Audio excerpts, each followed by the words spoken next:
Hi, I'm Gabriel and this is Learning English Path. And in this lesson, I'm going to teach you how to improve your English listening by either focusing on listening for key words or listening for gist.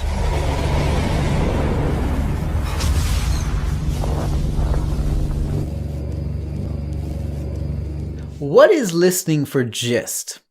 When you listen for gist, you are listening for the general meaning.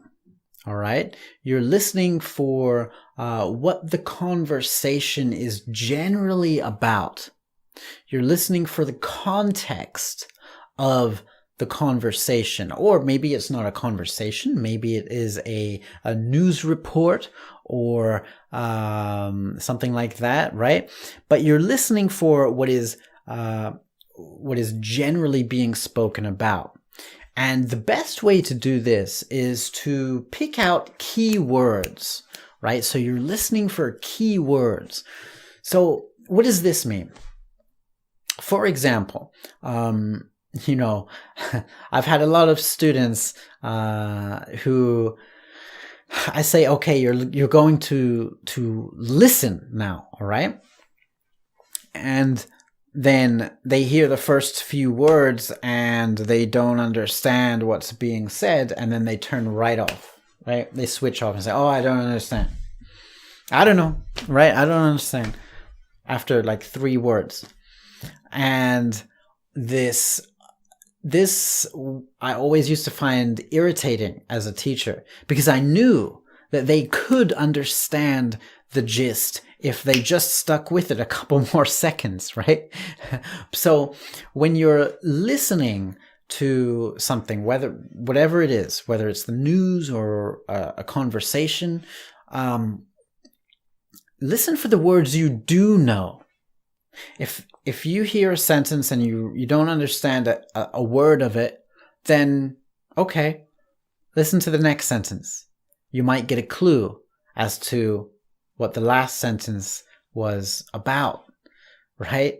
And this is, it comes down to just not giving up, right? Not giving up on trying to understand the conversation. Because when you do when you do hear some of the key words, you might be able to get the basic idea, the general idea of what's being said. For example, if you heard someone tell a story for 2 minutes, right? 2 or 3 minutes, and all you understood were the words swimming, river, crocodile, and bite, could probably get a good idea as to what they're talking about, right? Even if they're talking really, really fast, too quickly for you, and you don't understand most of what they're talking about. And then they're using big words, complicated words, and they talk in a heavy accent, and they're using connected speech, right? You miss most of it, but you hear the words swimming, river, crocodile, bite. Guess what? You probably have the gist of what they're talking about. Okay, so listen for key words, words you understand, and then put them together and ask yourself, these words together, what might they mean? And if you're lucky enough to hear full sentences and put full sentences or expressions together, even better, right? Now, some common questions if you're in an English class that you might get when listening for gist are, what happened in the story? Or what's the problem? Or what are they talking about? Or do they like swimming or do they not like swimming? Or do they like something or do they not like something? What do they think? What do they think about this? Okay, these are the kinds of questions that you would get when you are listening for gist or listening for general comprehension. Now, what if you're listening for detail? When you're listening for detail, you're listening for specific information. Okay? So you're not just listening for the words that you know. You're listening for certain keywords.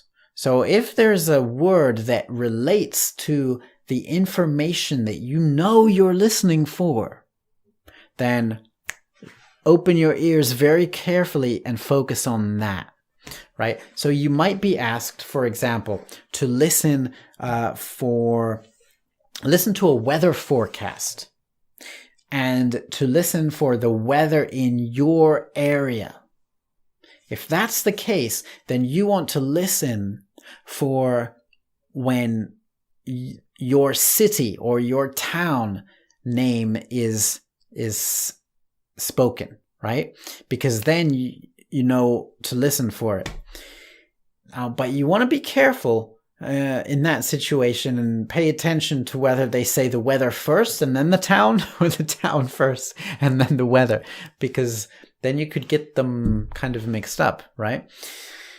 So listen for specific information like that, and then the weather, and then you can kind of zone in on what's important. For example, have you ever been in a large room and you suddenly hear your name, right? It's not with the person you're talking with.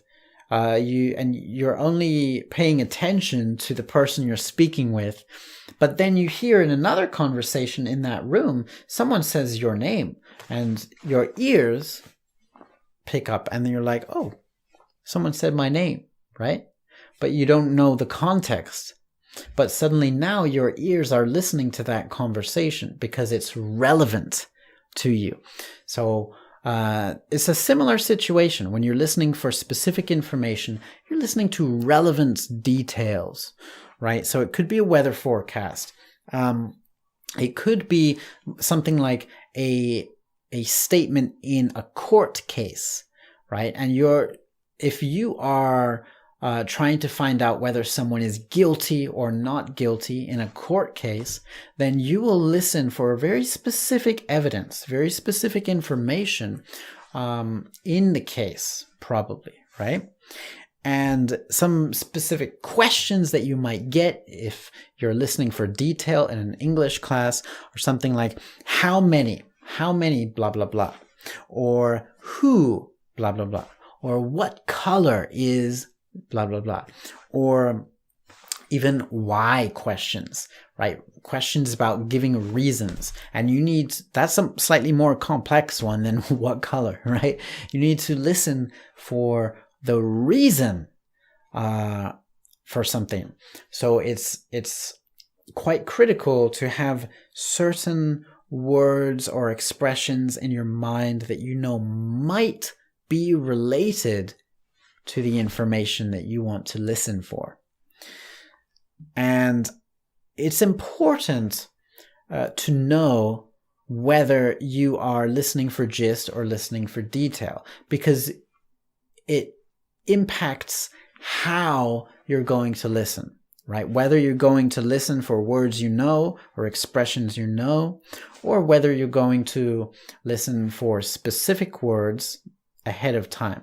Usually in an English classroom, you will have the questions before the listening exercise, before you listen to the conversation, if you're listening for detail. Whereas if you're listening for gist, you probably get the questions after you listen to the conversation or the speech or whatever it is, okay? So I hope that helps. It's very important to know, are you listening for gist? Are you listening for detail?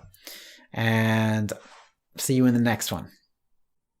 If you enjoyed this video, please click the like button and subscribe if you haven't already. And make sure you click that bell so that you know when I publish a new free lesson here on YouTube. And if you want to learn English with songs, then don't forget to click the link in the description to get my free PDF guide to 101 songs to learn English. I have hundreds of exercises for you to study English, English grammar, English vocabulary, English idioms, practice your English listening, and even your speaking while listening to the very best songs to study English with. All right. And when you get it,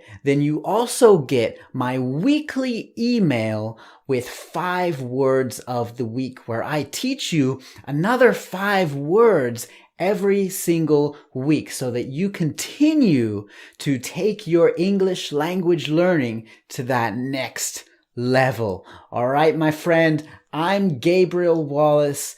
Keep learning and keep going.